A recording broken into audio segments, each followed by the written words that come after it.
Hello everyone, কেমন আছেন? আশা করি সকলেই ভালো আছেন। মাইজিপি অ্যাপের নতুন একটি আপডেট চলে আসছে, যে আপডেটের মাধ্যমে আপনি আপনার বিকাশ অ্যাকাউন্টটি মাইজিপি অ্যাপে অ্যাড করাইতে পারবেন। সো এটা অ্যাড করার মাধ্যমে যে লাভটি আপনার হবে, আপনি এক ক্লিকেই রিচার্জ নিয়ে নিতে পারবেন আপনার মাইজিপি অ্যাপে বা আপনার গ্রামীণ সিমে। সো বন্ধুরা, কোনো ওটিপির ঝামেলা নেই, কোনো আপনার বিকাশ পিনেরও ঝামেলা নেই, আপনার ওটিপিও লাগবে না, আপনার পিনও লাগবে না। আপনি শুধু অ্যামাউন্টটা দিয়েই যখন আপনি ক্লিক করবেন, আপনার কিন্তু অটোমেটিকলিভাবে রিচার্জ হয়ে যাবে এবং আপনি আপনার মাইজিপি থেকে যে কোনো প্যাকেজ কিন্তু কিনতে পারবেন খুব সহজেই, অল্প সময়ে। অলরাইট বন্ধুরা, চলে আসলাম মোবাইল স্ক্রিনে। তো মাইজিপি অ্যাপে বিকাশ অ্যাকাউন্ট অ্যাড করানোর জন্য যে কাজটি করবেন, গুগল প্লে স্টোর থেকে মাইজিপি অ্যাপ্লিকেশনটা আপডেট করে নেবেন, তারপরে ওপেন করে দিবেন মাইজিপি অ্যাপ্লিকেশনটি।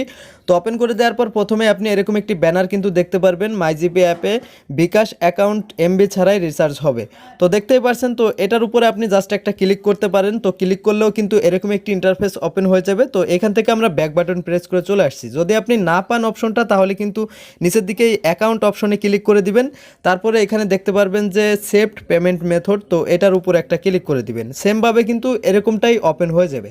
তারপরে এখানে দেখতে পাচ্ছেন অ্যাড পেমেন্ট মেথড, জাস্ট এটার উপরে ক্লিক করে দিবেন। তো এটার উপরে ক্লিক করে দেওয়ার পর এখানে কিন্তু দেখতে পাচ্ছেন যে add your bKash account to MyGP and make on tap payment. So on ক্লিকেই কিন্তু আপনি পেমেন্ট করতে পারবেন। তো এটা কিন্তু তারা বলে দিচ্ছে। তারপরে কিন্তু আপনাদের প্রমাণ আগে আমি দিয়ে নই। তো এইখানে দেখতে পাচ্ছেন research using your bKash wallet.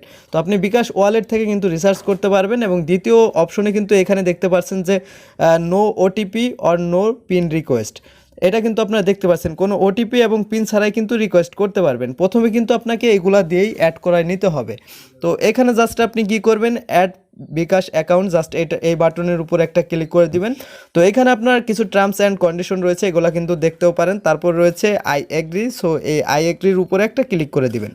তো আই এগ্রির উপরে ক্লিক করে দেওয়ার পর পরবর্তীতে ইন্টারফেসটি ঠিক এরকম ওপেন হয়ে যাবে। তো এখানে দেখতে পাচ্ছেন একটা বক্স রয়েছে। তো এই বক্সে কিন্তু আপনার বিকাশ অ্যাকাউন্ট নাম্বারটি দিয়ে দিতে হবে, যেটা এখান থেকে আমি টাইপ করে দিচ্ছি। তো আপনার বিকাশ অ্যাকাউন্ট দেওয়ার পরে এখানে দেখতে পাচ্ছেন কনফার্ম বাটন। সো এই কনফার্ম বাটনের উপর একটা ক্লিক করে দিবেন। পরবর্তীতে আপনার যে নাম্বারটি দিয়েছেন ওই নাম্বারে একটি ওটিপি চলে আসবে, বা আপনার বিকাশ অ্যাকাউন্ট নাম্বারের ওটিপি। তো এখানে দেখতে পাচ্ছেন উপর থেকে চলে আসছে, জাস্ট এটার উপর একটা ক্লিক করে নিব। তো এই ওটিপিটা কিন্তু আমরা খুব সহজেই এখানে বসিয়ে দিব। জাস্ট এইখান থেকে আমি কপি করে নিলাম, আমাদের বিকাশ অ্যাকাউন্টে চলে গেলাম, ইন্টার কোডে কিন্তু এখানে পেস্ট করে দিব। তারপর রয়েছে এখানে কনফার্ম বাটন। সো এই কনফার্ম বাটনের উপর একটা ক্লিক করে দিব।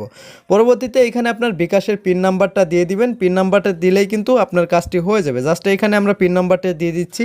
তো এইখানে পিন নাম্বারটা দেওয়ার পর জাস্ট এখানে রয়েছে কনফার্ম বাটন। সো এই কনফার্ম বাটনে একটা ট্যাপ করে দিবেন। ট্যাপ করে দেওয়ার সঙ্গে সঙ্গে যে কাজটি হবে, আপনারা দেখতে পাচ্ছেন প্রসেসিং ইওর রিকোয়েস্ট। তো এখান থেকে কিন্তু অটোমেটিকলি জাস্ট আপনারা বের করে দিবে বা বের হয়ে যাবে। তো দেখতে পাচ্ছেন এটা কিন্তু অলরেডি কিন্তু একটা অ্যাড হয়ে গেছে। তো এখানে দেখতে পাচ্ছেন যে your bKash account is connected MyGP. তো এটা কিন্তু কানেক্ট হয়ে গেছে। জাস্ট আমরা কি করব, গো ব্যাক হোমে ক্লিক করে দিব। তাহলে কিন্তু এরকমটা ইন্টারফেস ওপেন হয়ে যাবে। এখানে যে ব্যানারটা ছিল, এই ব্যানারটা কিন্তু দেখতে পাচ্ছেন চলে গেছে। তো এখানে দেখতে পাচ্ছেন রিচার্জ নাও একটা বাটন রয়েছে। তো এই বাটনটার উপর একটা ক্লিক করে দিলাম। তো বন্ধুরা, রিচার্জ বাটনে ক্লিক করে দেওয়ার পর এরকম একটি ইন্টারফেস ওপেন হয়ে যাবে। তো এখানে দেখতে পাচ্ছেন অ্যামাউন্ট দেওয়ার অপশন রয়েছে। আপনারা চাইলে কিন্তু এখানে যে কোনো অ্যামাউন্ট দিতে পারেন। জাস্ট এখানে আপনারা 14 টাকা আমি দিয়ে দেখাচ্ছি। তো 14 টাকা দেওয়ার পর এখানে দেখতে পাচ্ছেন অফারটি সিলেক্ট হয়ে গেছে। তো নিচের দিকে কন্টিনিউ বাটন রয়েছে। তো আমরা জাস্ট একটা কন্টিনিউ বাটনের উপরে ক্লিক করে দিব। তো উপরের দিকে দেখতে পাচ্ছেন এখানে কিন্তু বিকাশ অ্যাকাউন্ট কিন্তু আমাদের সেভ করা রয়েছে। চাইলে কিন্তু এখানে দেখতে পাচ্ছেন সেভ করা রয়েছে। জাস্ট এখন যদি আমরা কন্টিনিউ বাটনে ক্লিক করি, তাহলে কিন্তু আমাদের বিকাশ থেকে অটোমেটিকলি মানে পেমেন্ট হয়ে কিন্তু আমাদের মিনিটটা কেনা হয়ে যাবে। জাস্ট এখানে কনফার্ম প্যাকেজে যদি আমি ক্লিক করি, উপরের দিকে দেখতে পাচ্ছেন সিলেক্ট করা রয়েছে। জাস্ট এখন দেখতে পাচ্ছেন রিকোয়েস্ট সাকসেসফুল।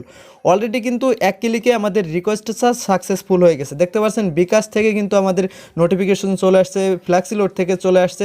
তো আমরা দেখতে পাচ্ছেন আমাদের বিকাশে যাওয়া লাগলো না, আমাদের বিকাশ থেকে টাকা রিচার্জ করা লাগলো না। দেখা গেছে অনেক সময় কিন্তু আমাদের ইন্টারনেট না থাকলে কিন্তু বিকাশ অ্যাপের ভিতরে যায় না, ওই ক্ষেত্রে কিন্তু আমরা রিচার্জ করতে পারবো না।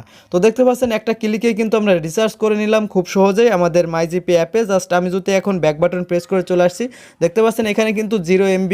তো এইখন কিন্তু মিনিট কিন্তু অ্যাড হয়ে গেছে, আপনারা দেখতে পাচ্ছেন। আমরা যদি উপর থেকে ক্লিক করি, দেখতে পাচ্ছেন বিকাশ থেকেও কিন্তু একটা পেমেন্ট হয়েছে, এটা কিন্তু আপনাদের দেখাচ্ছি। তো বন্ধুরা, এইভাবে কিন্তু এক ক্লিকে পেমেন্ট করতে পারবেন। যদি ভিডিওটি ভালো লাগে অবশ্যই একটি লাইক করতে ভুলবেন না। তো বন্ধুরা, আপনার মাইজিপিতে বিকাশ অ্যাকাউন্ট অ্যাড করতে কোনো প্রকার কোনো সমস্যা হলে অবশ্যই কমেন্ট বক্সে কমেন্ট করবেন। তাছাড়াও রয়েছে আমাদের ভিডিও ডিসক্রিপশন বক্সে ফেসবুক পেজের লিঙ্ক, যে কোনো সমস্যা নিয়ে আমাদেরকে ইনবক্স করতে পারেন। তো ভালো থাকুন, সুস্থ থাকুন, দেখা হবে ঠিক এরকমই নিত্য নতুন ভিডিও নিয়ে। খুদা হাফেজ।